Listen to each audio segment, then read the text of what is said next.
Ukubheka okwenzeka njengamanje ngaphandle kwenkulumo yesabelo mali sixhumana nentatheli izindaba ze-SABC ezinze ePhalamende uBulelani Philip.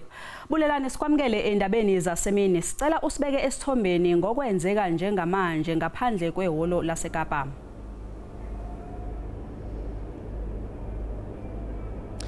Ndibulise kuWesley nakubabukeli sisasa ngqoke sisuka apha ke phambi kwale ofisi kamongameli ezinze apha ePhalamende ke kulapho ke ngalentseni bebambe intlanganiso ke nale komiti yakhe yesigqeba icabinet apho bekuzokuxova ke kokugqibela oluhlahlo lwabiwa mali lika 2022.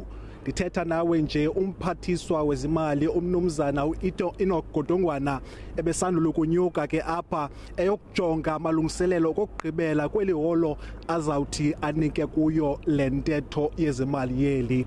Imiba ephambili ke ekulindeleke ba ivele kule ntetho yokubana ke kuqwalaselwe imiba yentswela ngqesho ekwizinga eliphezulu kakhulu. Okwesibini, amathuba okuzisa ukuhlumisa imeko yezoqoqosho ingakumbi kulomcimbi wokuthi kuqeshwe abantu abatsha. Dithetha nawe njengoba ndijongile apha ngakume right nanku ke umphathiswa wezimali umnumzana uInogodongwana ebuya ke kola holo kuthiwa yiGroup Chamber ke apho ke ebekuphonononga kokugqibela kuba kumaxa endawuni amalungiselelo ke sizamile ukuthetha naye ke ngexesha ebenyuka kodwa ke okwangoku uthi akafuni ukuphosa lizwi.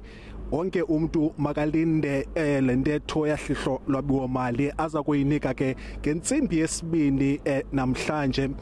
Eminye ke imiba efuneke iqwalaselene nayo nayo kubana ke urhulumente uza kujongana njani ke nale mali ingaka ayityala amacandelo ngamacandelo amathile kwakhona nendleko ezithi zihlawulele lamatyala. Njengoba utshilo ke kwinqaku lakho ke imibutho elapha ngaphandle nayo ayihambisani nokuba urhulumente eboleke imali kwi-IMF na kwi-World Bank. Sithetha nawe nange umphathiswa kuhambo lakhe lokugqibela apho ke kulindeleke kuba intetho yakhe ngentsimbi yesibini. Sibuyele kuwe e-studio.